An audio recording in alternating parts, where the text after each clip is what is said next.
Everybody, I guess we're going to try and get started here. And I hate to cut off all the conversations that everyone's having, but we are going to try to be fairly efficient with our time. We've got several presentations we want to make today. The first thing I want to do is just to say welcome to everybody and thank you for coming. Thank you, first of all, to Aldersgate Church for hosting this event, and we're going to have presentations from Steve Schaefer from Aldersgate, from Kurt Donaldson from the Unitarian Church, and Mark Skolnick from the Lincoln Electric System. My name's Ken Winston. I'm the Executive Director of Nebraska Interfaith Power and Light, and Carissa Englert is sitting in the front row, and she's our intern. She's been working on this project, and so she's put a lot of time and energy into this. And Zach Wolf is our new communications coordinator. He's back there at the table. So I wanted to just say we have sandwiches for you. So go and pick up a sandwich, and it's okay for them just to bring it out here and eat in the sanctuary. So, and I understand we're also being live streamed, so you folks at home can go get your own sandwich, or whatever you're eating. So you're welcome to do that. But go ahead and pick up your sandwiches, and then Steve will start off with his presentation here fairly shortly. So thanks so much for being here, and hopefully I'll get a chance to visit with you all. We also have some literature there at the table. We have a co-congregations brochure that Carissa put together, and I have a couple of handouts that I put together that we haven't gotten on the table yet, but you're welcome to them as well. So thanks, everybody.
And there's also a couple of pitchers of water for folks if you want water to drink in cups. So thanks, Steve, for doing that.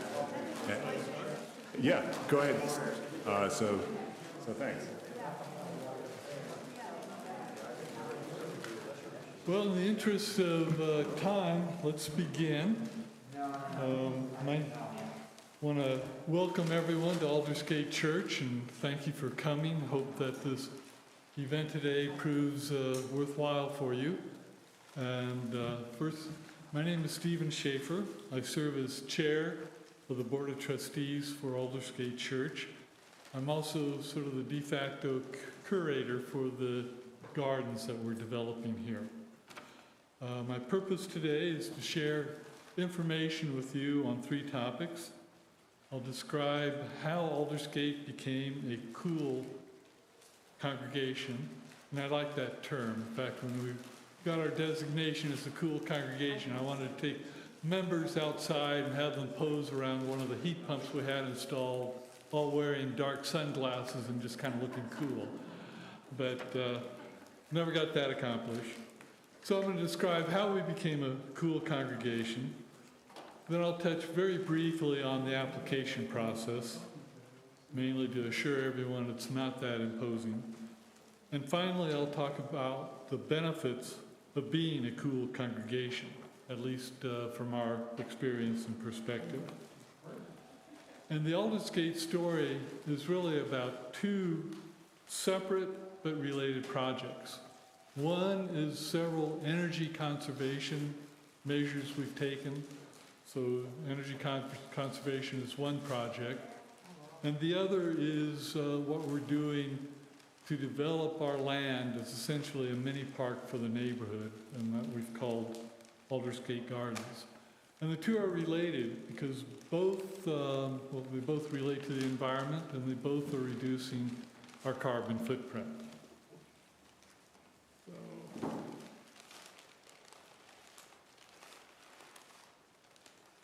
Next slide.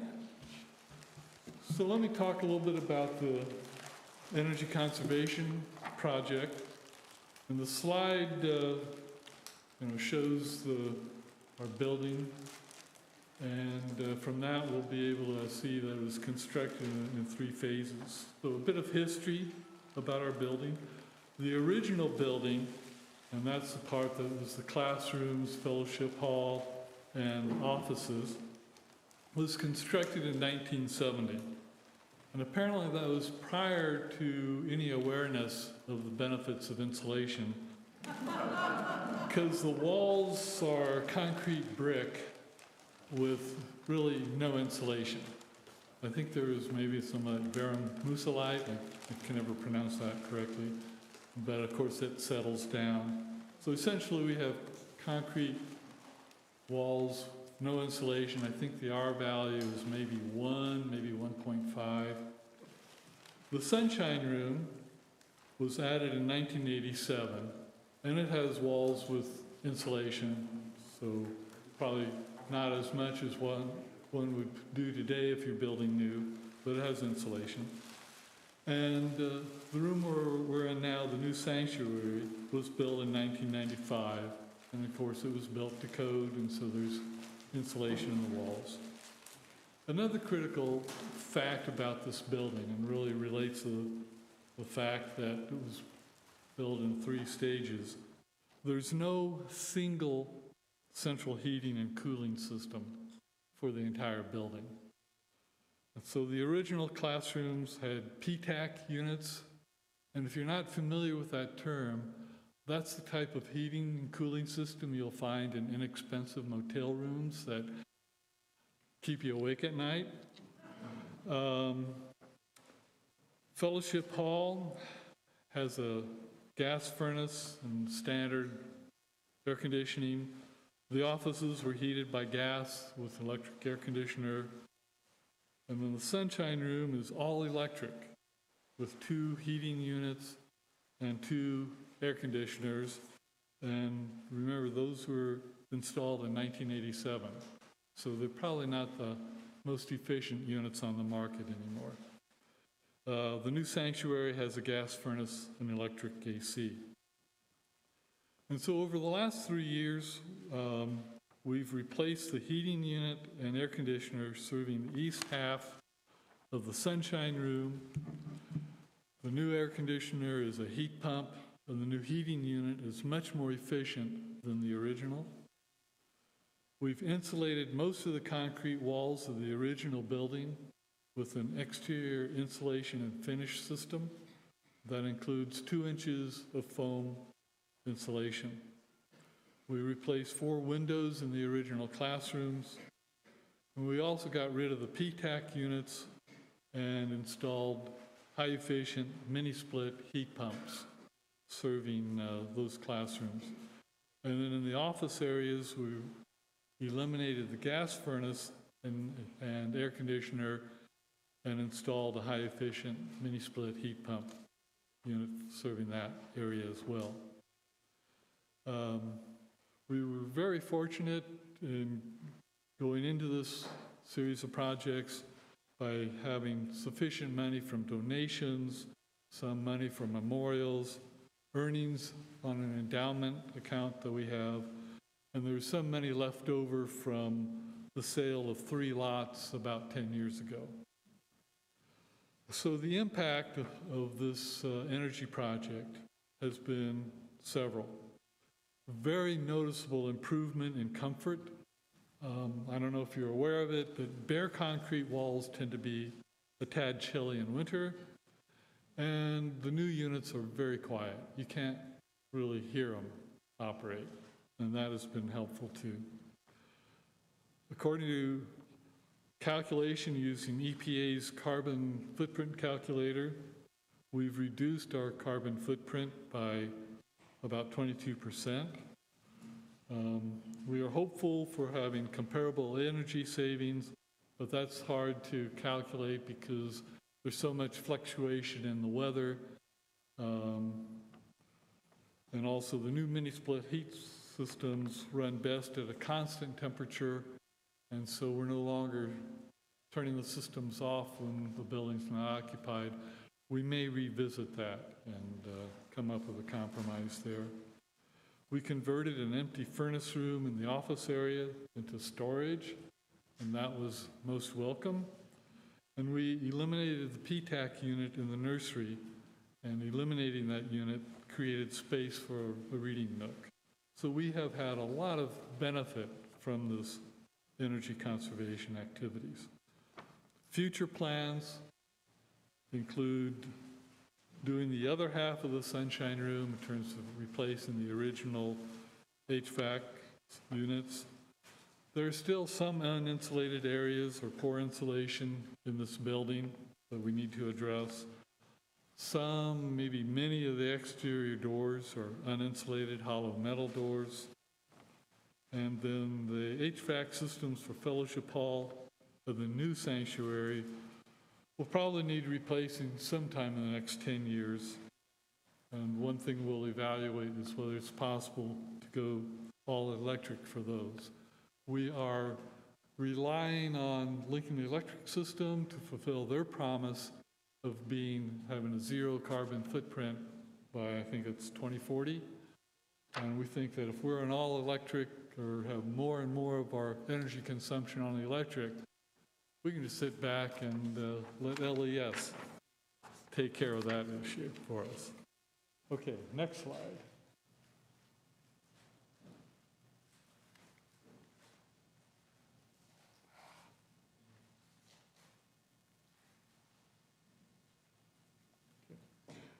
The other project I mentioned is Aldersgate Gardens. We got about 1.9 acres of land that we're essentially converting into a mini park for the neighborhood.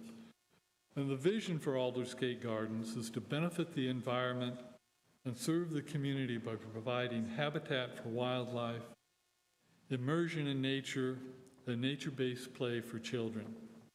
We began in 2016, and so far, through this last fall, we have planted 118 trees, 666 shrubs, just under 1,200 perennials, just under 400 grass plants and almost 5,000 grass plugs.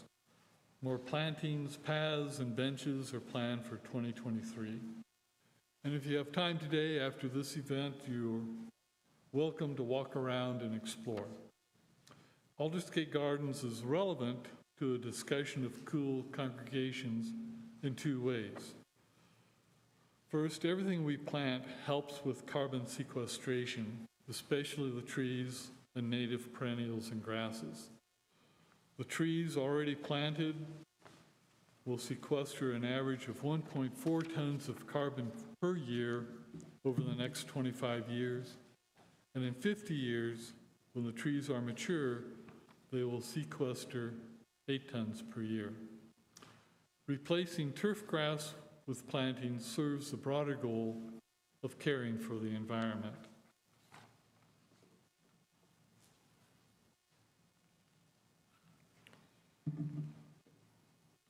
So now I'll talk a little bit about the application process for becoming a cool congregation.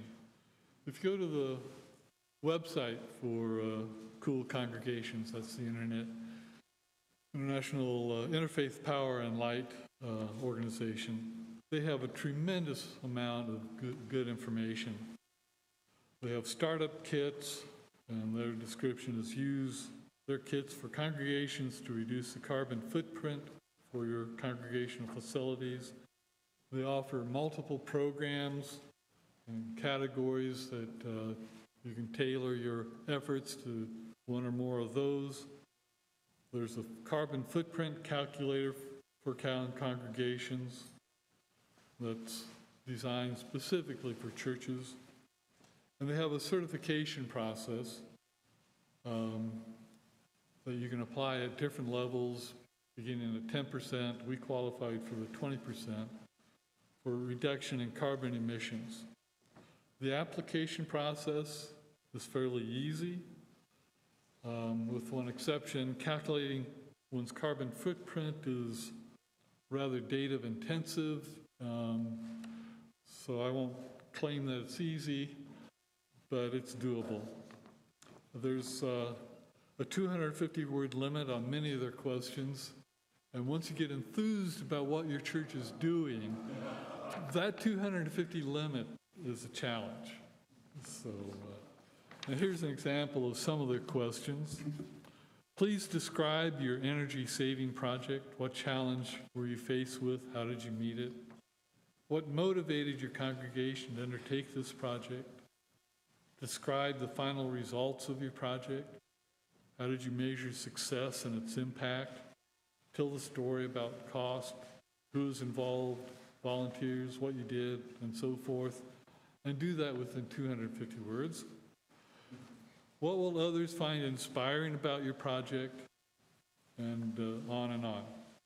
They also want things like cost, annual cost savings, baseline electrical usage, baseline fuel usage in terms of therms.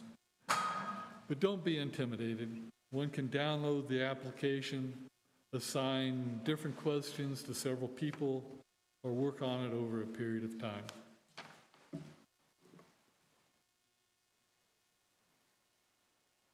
So what are the benefits of doing all this? First, I want to emphasize that Aldersgate has been very fortunate in working with Interfaith Power and Light. They've given us a lot of assistance through their programs. In 2017, we applied for the planning category and were a runner-up in the national 2016 Cool Congregations Planning category.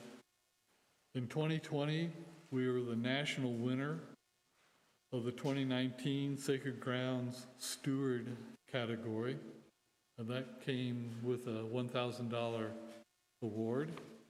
Most welcome. In 2022, we qualified as a certified cool congregation for reducing our energy carbon footprint by more than 20%.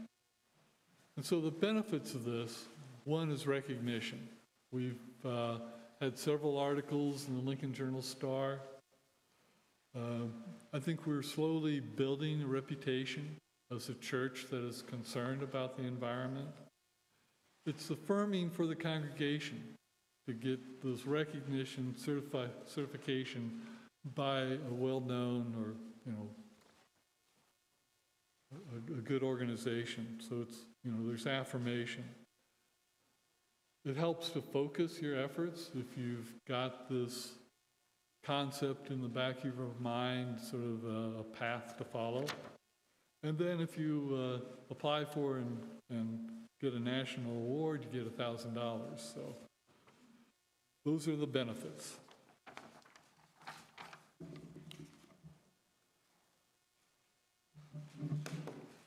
So now it's time for questions. And I want to say that that's our story and we're sticking to it. Any questions? And what's on the slide now are just some pictures, 2 of them of our energy project and a couple of them from the Aldersgate Gardens. Any questions? Yes. You said that your playground area is open to the neighborhood. Yes. What are the legal ramifications of that? I don't know of any legal ramifications. We touched base with our insurance carrier, and they had really no concerns about it. They asked us to put up a sign that says something like, play here at your own risk, or, adult supervision. We worded it a little nicer than that and installed it. In terms of general safety, we have a playground that has a safe surface, and we look things over occasionally to be sure that things are safe, no sharp edges, that kind of thing. How do you plan on, or how are you maintaining everything, like watering, weeding? Do you have a group, and what is the long term? In terms of plantings, if I put out the word, people will come and help. If I'm not around and need someone to plant some of the new stuff, people will step forward. So it gets done. What percentage of your congregation would you say played an active role in making this happen? Played an active role in. In making this all happen? Has it been 5 people? Has it been half the congregation? Though it's been more than 5. I mean, we've had, a dozen people come and help with plantings. I should mention that we've had 3 Eagle Scout service projects as part of all of this. We don't have a troop for our church. It's from Vine Congregational Church, and I think St. Mark's troop was here once. Yeah, Steve, you've done a great job. There's no doubt about it. One of the things that has impressed me when I've been here at events that you've had is the number of members who are very committed and enthusiastic. How did you build that in the congregation so they could help be ambassadors when people came? And the second question is, would you believe you've attracted new people here because of your environmental commitment? Okay, and are these questions from the audience able to be heard by everybody? Are they being picked up by the microphone? Okay, so I don't need to repeat the questions? It would help to repeat it. Do you want me to repeat? Well, the last one was... I can speak more loudly. Will that help? Okay, I have a big mouth. My question, I've been very impressed when I've been here at events, how many people from the congregation are truly committed and are now ambassadors for what you were doing, trying to convince others. How did you help build that?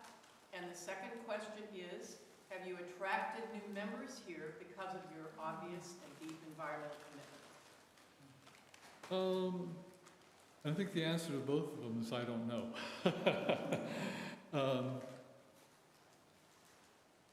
I think the environmental awareness just has kind of evolved, and they're just maybe through osmosis. Well, you have a number of passionate lay people. Yeah, we do. Want to We do. be ambassadors. We do. I think a lot of small churches were struggling with membership, and we've had some new people join, but I have not had conversations with them to find out. I think it has to help, and we have had literally hundreds of people come through on garden tours, so there's more and more people aware. And I've read once that people come to a church as a result of references, recommendations. And I think having a reputation for being environmentally aware is going to help in that category. I think Ken, do I need to be pulled off the stage? Yeah, probably. Maybe one more question, then I think probably we need to. Okay. Do you have, or have you had conversations about installing solar panels? Just kind of brief, and I can give you my bias on that. I think solar panels are wonderful. I think Lincoln Electric Systems should be the one that manages it. So I love the concept of their program of a virtual solar panel. And if we thought that was a great investment, I think that's what the direction I would steer the church to go in, is, hey, let's buy a solar panel in LES's farm rather than install it on the roof somewhere and then have the hassle of maintaining it. Thank you. All right, next up? Okay, did you have a PowerPoint? Or? Sort of.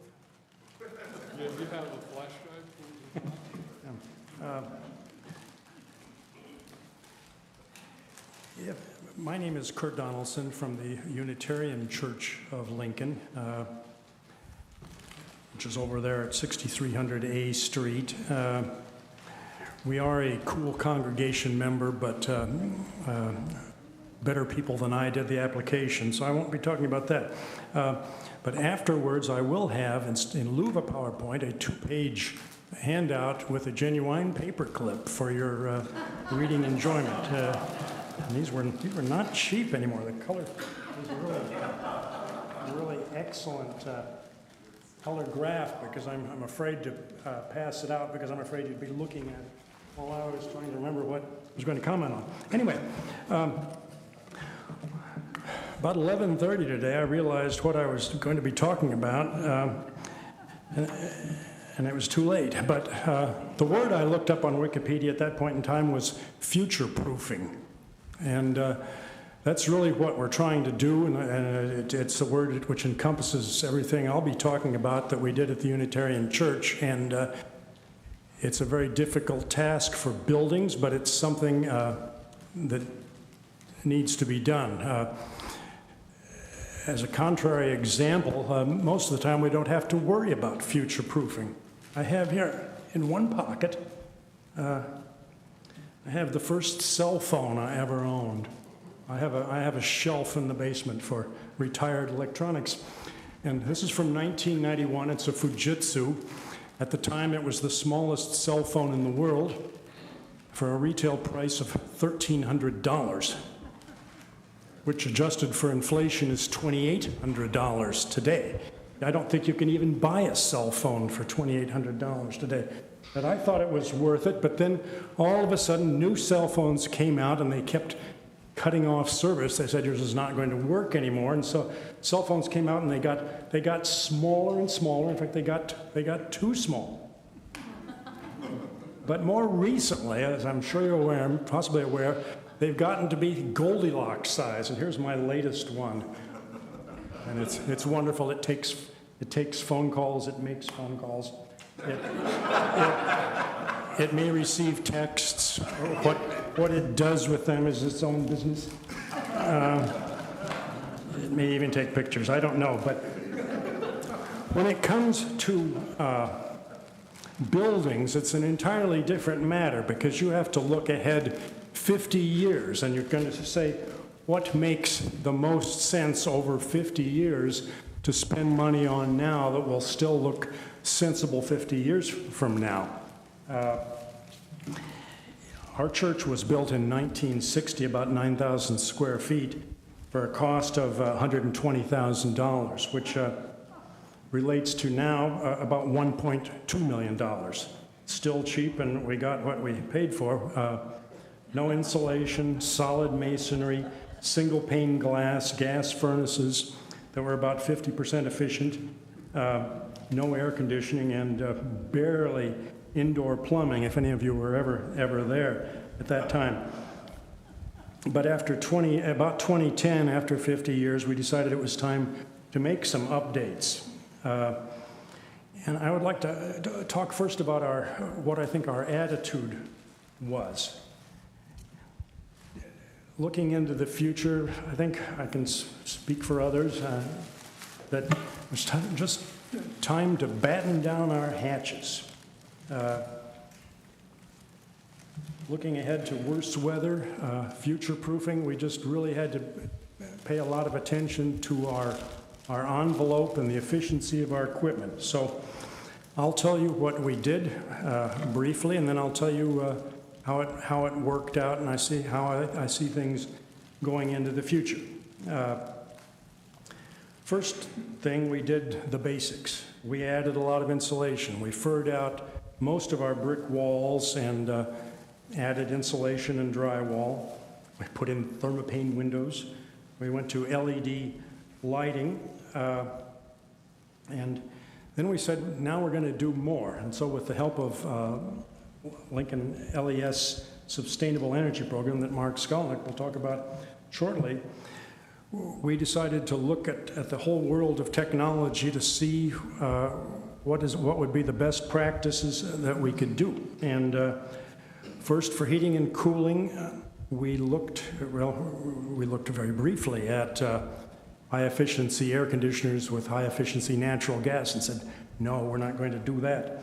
We can do better than that, because it is really time in the world to go with electrification, to electrify everything so that everybody can take a benefit in wind power and solar power from central generation or local generation, but need to get off of natural gas. And I could go on about this, but we've been living on cheap gas for the last 12 years at $2 and $3 MCF, and I think it's going to be $9 this year, and I think it's going to stay $9. This is going to be a tough winter, not only in Europe, but here and going on forward. And anything anybody can do to get off of gas is going to look smarter and smarter.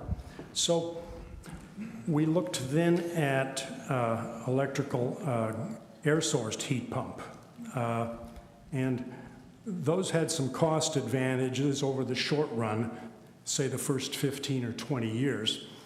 But looking out longer than that, geothermal really made a lot more sense for two reasons. One reason is that systems are simply more durable. This is where, instead of having an outside unit dumping heat into the air in the summer and then trying to claw heat out of the cold air in the winter and defrosting now and then, sounding like a dying large animal. Geothermal systems, I've just come to realize in the last few years, are really a form of renewable energy.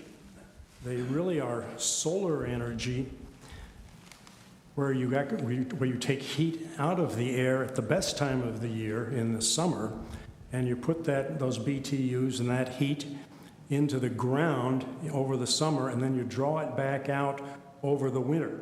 So they talk about the need for storage these days, and storage being a problem, but when you really look at geothermal solves the storage problem. It just does. And this is something that people really I don't think realize yet about geothermal. So we did that. We put in 15 wells out in our parking lot in the yard, and we've got a little bit more to do when we do a new sanctuary. Our sanctuary is still on natural gas. Sorry about that. We'll be moving off of that at some point. And then we looked, in terms of renewable energy, we did look at the possibility of photovoltaics for the church, and we simply happen to have an excellent south-facing roof that's about 150 feet long. So we looked at geothermal and said, it seems to be working. LES said that they would cooperate with us if we put in 25 kilowatts of photovoltaics, nothing more, that we could interconnect with at a certain pricing coordination point.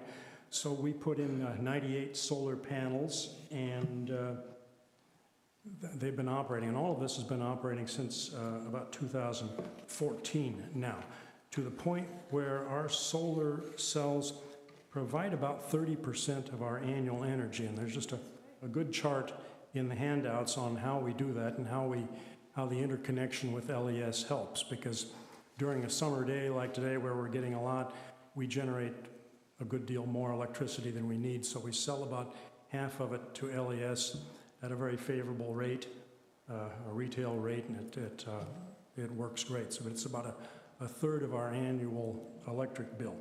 So how are we doing?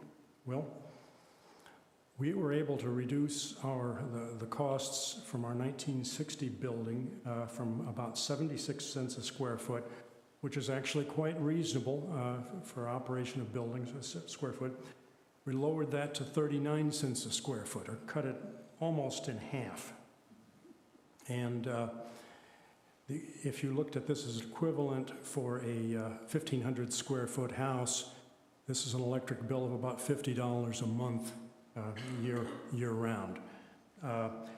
We think, without any evidence, that it's probably among the lowest cost buildings in Nebraska. But Lincoln Public Schools have had these systems in for a number of years, and they've shown that they can reduce their costs. Their highest cost building right now, built 25 years ago, operates at about $1.40 a square foot, and their latest middle school with geothermal operates at 50 cents a square foot. So the addition of the photovoltaics gives us that extra little cost cut. So are we saving money, though? Well, no, I don't think so.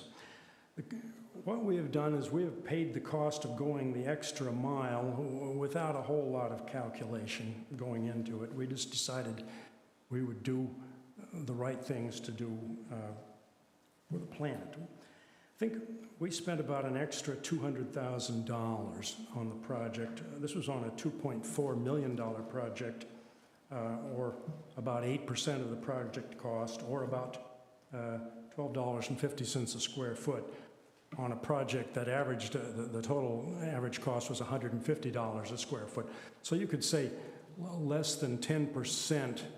We went overboard about 10% on it, and we've got a building which, to the best of our ability, is future-proof to the best we could figure it.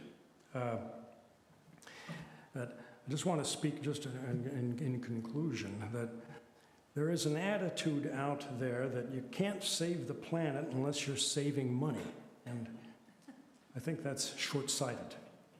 That there's a feeling that renewables have to be way cheaper than coal or natural gas, and we have to have storage cheaper than anything, and we have to get somebody to pay us to do it. Well, interestingly enough, with the new federal law passed and technology, wind and solar and storage are pretty much cheaper than anything else, and the government, the federal taxpayers, are going to pay us to do it. So, the time is right for this. We did it, and we think it's still looking good. So, I would take any questions, but it would take away from the time from the next speaker, too, so, which I don't encourage. Yeah. Unitarian Church did get a co-congregations award in 2016, wasn't it? Something like that, yeah. So, okay, well, I just wanted you to have that included in people's awareness. Yeah. That was recognized. Yes, we did. Yeah. So, thanks, Kurt. Okay. These will be available on the back table. Start my phones. Go ahead, Mark.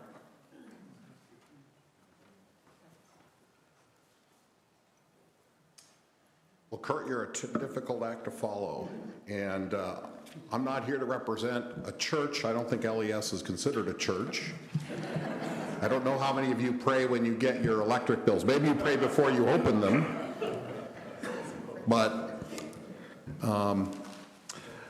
let me just open by the observation that getting to net zero getting to net zero will be an all of the above proposition. And when I say getting to net zero will be an all of the above proposition, I mean it in every dimension. Certainly I'm going to talk about the electric sector, that's where I work, but let me be even broader than that. If the electric sector does its job, but none of the other sectors do, we don't get to net zero. In fact, and I'm pretty certain I'm right on this, and I know there's enough people in this room that will correct me if I'm wrong, the transportation sector now produces more CO2 annually than the electric sector because of all of the changes in generation. And industry is contributing, and residential and small, all of the above. Now, as it relates to the electric industry, when I say that getting to net zero will be an all of the above proposition, I mean that on the generating side. And we're talking about all of the above, we're talking about things that haven't, or generating resource options that haven't even been created yet. Some of them are in pilot and development. Some of them, they're on paper, they're in research. And I know a few of you have been involved over the last several months in our integrated resource planning process. And as a public power provider, we open up everything. It's transparent, it's public engaging, that's public power. And so for those of you who've attended, and those of you who haven't, you can get online and watch those discussions. There's been 3 public meetings and a couple of workshops. As we get towards the end of the last public meeting just a few weeks ago, we kind of show what 2040 might look like if we want to get, or we are compelled to get to net zero by 2040. And what would that look like? Well, we're basing it on what we know today.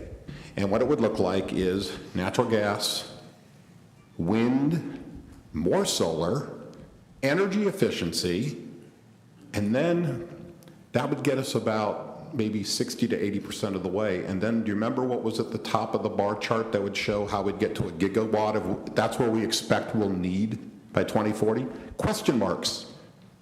Question marks. We readily admit that we don't know where that final 30% of the generation is going to come from. But we know that we're going to get there. We know that there's going to be innovation that will get us there. And so when I say all of the above, it's all of the sectors of our society and of the world, and it's all of the options on the supply side, even the ones that haven't been developed. And oh, by the way, there's a demand side of the equation. It isn't just about how we generate, it's about how our customers use energy.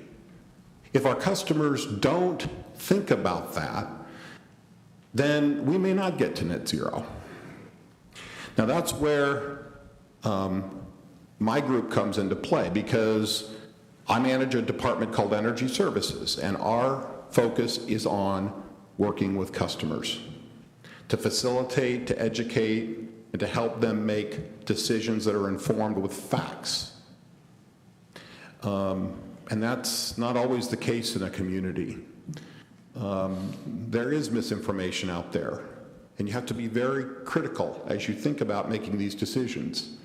And LES has been around for a long time, and one of the high values at LES is that we get factual information and we try to make it as available as possible to our customers so you can make informed decisions. So demand side of the equation looks like energy efficiency. It's the kind of things that you've heard already mentioned today. It's the heat pumps, it's the heat pump water heaters, it's the basics like insulation and sealing. It also includes what's called demand response.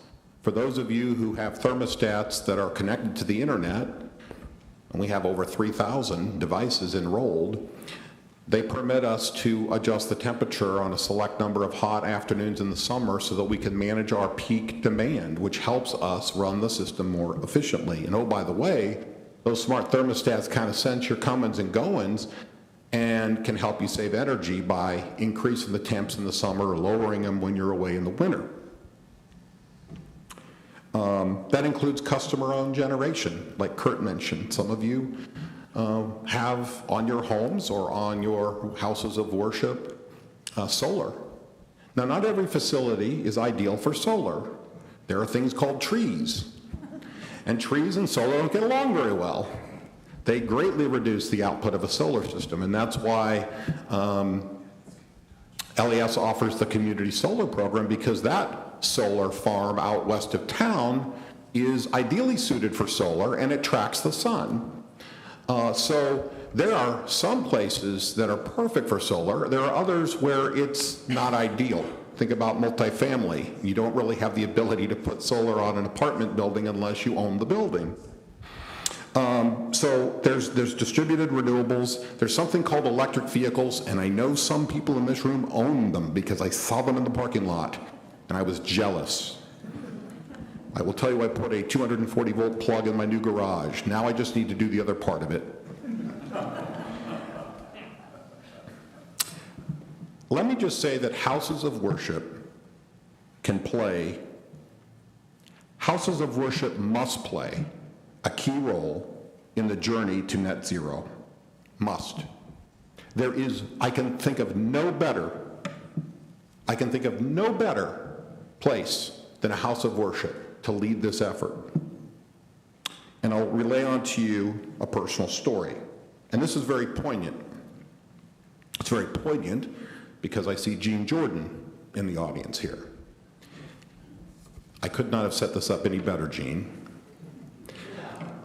There was a time when I was president of the South Street Temple Board of Directors. Has anybody been to South Street Temple in the building? Okay. Gene Jordan is what made that place work every day. She was our office administrator for many years. If you want to know why South Street Temple ran, it's because she was there.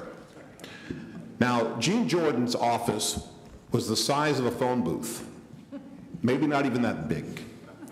And I remember walking in when I was president, seeing Jean with blankets all over herself in the winter. We got her a little, remember that oscillating radiant thing to keep you warm? That didn't work very well. Yet she still showed up every day.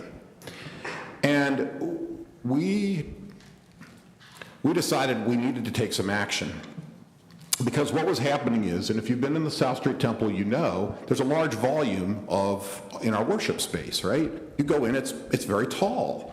A lot of houses of worship are beautiful works of art, but I don't think the architect is thinking energy efficiency, right? They're thinking about the beauty and the architecture and the styling as it should be. These are lots of cubic feet. And so to heat and cool South Street Temple, we ran air conditioning for the entire building, for the size of a phone booth and the rabbi's office, which was 2 phone booths, okay? I don't know how many square feet that was, but it was maybe 100 square feet. We were heating and cooling year-round thousands and thousands of square feet. And what we did is, I said, you know, I think there's incentives from somebody that could help with this. I just happened to work at that place, and we'll see what we can get done. We put in a mini split ductless system that's already been mentioned here. And instead of heating and cooling that entire building, we just heated and cooled that space. And we changed out a few lights. Now, South Street Temple doesn't have the amount of lighting that I see in a lot of churches, but lighting is a huge, huge deal. And the LED transformation there, I can't point to any technological advancement that comes close to what LED's done in the last 10 years. 10 years is nothing. And a LED light bulb in 2011 would cost you $50 for one bulb. It's kind of like that cell phone you pulled out, Kurt. Today, you know what you can buy an LED bulb for, maybe $1 or $2. That's miraculous, okay? So we got some things done at the temple. And we made life more comfortable for Jean, and then she decided to retire. I wanted her to be there for the rest of time. So churches, synagogues, temples, mosques, and other worship gathering places provide the perfect stage, not only because of what you can do in your operations, but number 2, the influence you have on all of your congregants. and what they can do in their homes and what they can do in their businesses. There is no other place that has that power than a congregation. And we, of course, have a variety of programs to help. We have the Sustainable Energy Program that provides incentives for lighting, heat pump water heaters, ceiling and insulation, all of those kinds of things. And I just had to look up the numbers. Since we launched the program in 2009, and this is all ratepayer funded money, $30 million have been used to support 21,000 energy efficiency projects. 21,000 energy efficiency projects. They've combined to reduce our peak summer demand by more than 34 megawatts. What's 34 megawatts? It's the equivalent power demand of 50 big box stores. These projects have also combined to reduce annual energy consumption by more than 150,000 megawatt hours, or the equivalent annual energy consumption of 15,000 homes. And in terms of carbon, this equates to an annual carbon reduction of 68,000 metric tons, or the equivalent of removing 14,000 vehicles from the road. So the SEP is there for you, and will continue to be there for you. For, as I mentioned, for all the different electric appliances in which you get into a more efficient option. And we also have a very progressive net metering program for those customers interested in solar. We provide an upfront incentive. And I will point out this in closing. The Inflation Reduction Act has some very generous tax credits that will be coming January 1st. And I believe, pretty certain, and this is something that you would have loved to have taken advantage of when you put solar on the Unitarian Church, that non-federal tax-paying entities can get a federal payment. Because you could not take advantage of a federal tax credit. We could not take advantage of a federal tax credit. The city could not. But starting January 1st, non-federal tax-paying entities can get payment directly as a 30% offset of the cost of those solar systems, as well as a lot of energy efficiency tax credits. So with that, Kent, I hope I didn't go too long. Again, is there any questions about LES or what we're doing? Yeah, Mark, could you help us know how we could use you? We invite you to our churches? Oh, yes.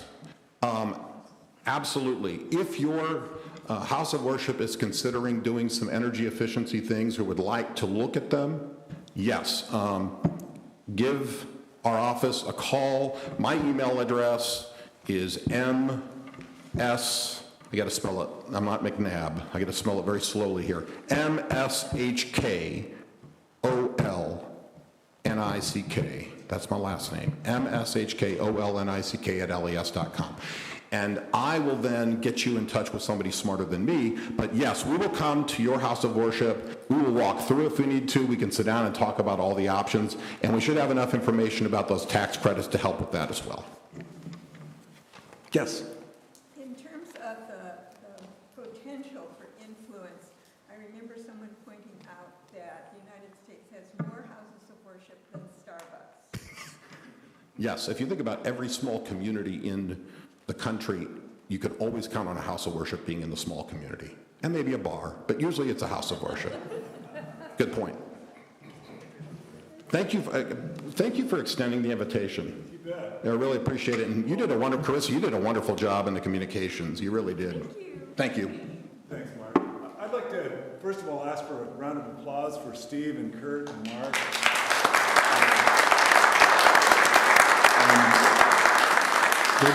They did such a great job. I think we may have to take this show on the road. We have to do this again. Just now, I believe this is also being live streamed, but is it also recorded? So that, yes, I'm getting the thumbs up that it's being recorded. So if folks want to see this, we'll make it available on our website. I also wanted to point out that our board president and Nebraska Interfaith Power and Light board president Penny Greer is here. So I wanted to let folks know that she's here. And I think you met Zach when you first came in. Zach's at our table. Oh, Maureen is also on our board. Sorry, thanks for reminding me of that. And Zach is our communications coordinator, and Carissa is our intern working on this project. And I'm just going to talk for just very briefly about the Cool Congregations program. I don't really have enough time to get into all the details, but I guess, well, first of all, I wanted to say thank you to everybody for being here today. I know that a couple folks came down from Omaha, and maybe there's more than that, but just the fact that you took time to come here today, I really appreciate that. And if you have questions and you want to follow up, I believe, well, we have a brochure, and it has information. It's this little blue brochure, and it has contact information on it, and it has information about Cool Congregations. I guess I just wanted to talk a little bit about my own reflections about Cool Congregations, which is, first of all, I'm starting to read the book, Viktor Frankl's book, Man's Search for Meaning, which I realize probably most of you read many years ago, but it's a book about, he was in a German concentration camp, a Nazi concentration camp, so he was faced with a day-to-day struggle to stay alive. And I realized we're not in that kind of struggle right now, but in a larger sense, we are in a struggle for survival, for the planet, for our children, for the future of our people. And I thought Mark made a very eloquent message about the importance of houses of worship and the role that they can play in this process. And so, like I said, I'm going to have to take Mark on the road with me and have him. You be careful what you wish. But I do think that that's a very important aspect of this. And Cool Congregations, to me, is an aspirational activity. It's about hope. And that's one of the things that Frankl talks about in his book is the importance of hope, that's the thing that gives us meaning in life, is having hope.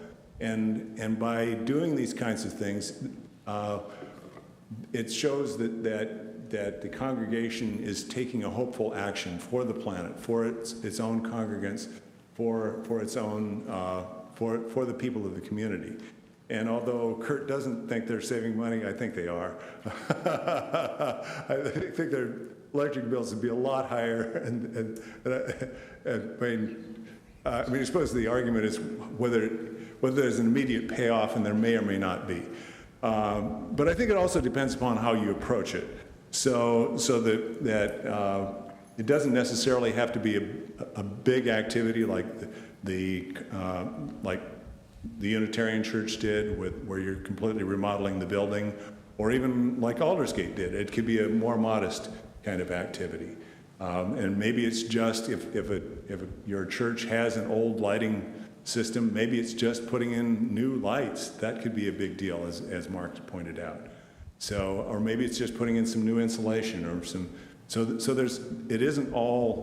doesn't necessarily require a huge investment. And some of it can also be something that's very beautiful. I mean, if you wander around and check out the grounds here, they're wonderful, and the bees and butterflies appreciate it too. So I guess, and Mark is very serious. I know that if your congregation is interested in seeing some sort of energy savings, contact his office, and they will come out and walk you through what can be done, and what's practical, and what kind of incentives are available. So one other thing that I wanted to mention, I know that we're right at 1 o'clock, and I need to wrap this up, but we're also, Nebraska IPL has some additional funds that we're willing to offer as incentives, and we haven't figured out the exact parameters of that. But it's partly going to be based upon need. I mean, if your congregation has the need for financial incentive. But, and it won't be a large financial incentive because we don't have a large amount of money. But we can offer something to help you get through that may be enough to provide an incentive to step forward. So those are some of the other things that we're working on. Let me just quick run through the 6 categories of Cool Congregations.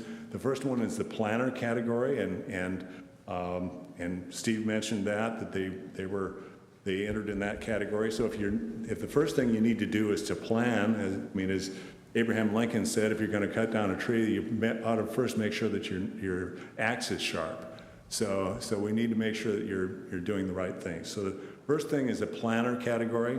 Then there's an energy saver category, and then there's the renewable energy model category, the sacred ground steward, and that's an area where the Aldersgate won their first award. And then there's community inspiration, which could be something where you work with members of your congregation to help them reduce their own energy footprints. And then there's the new category that was added last year, which is electric vehicle leader. So feel free to pick up the blue brochure. We also have some handouts about energy savers that you can use in your home. It's 25 things under $25.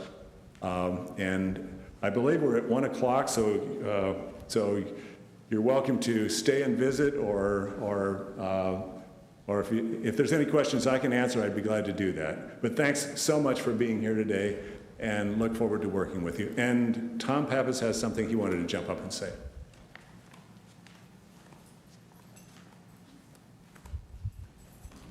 When I was going out the door, I realized that I bet some of you might be interested. This is under sustainability. This is my 18th year as a master gardener, and a small subset of that is called water dogs.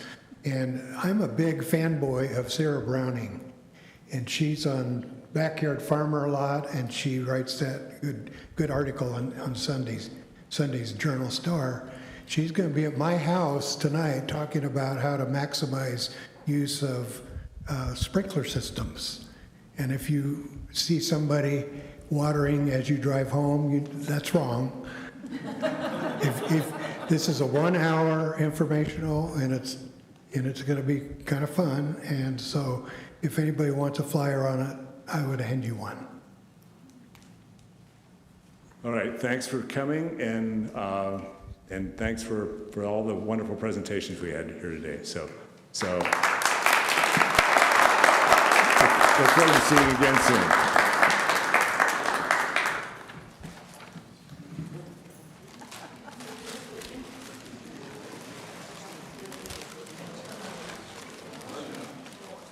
Hey, Paul.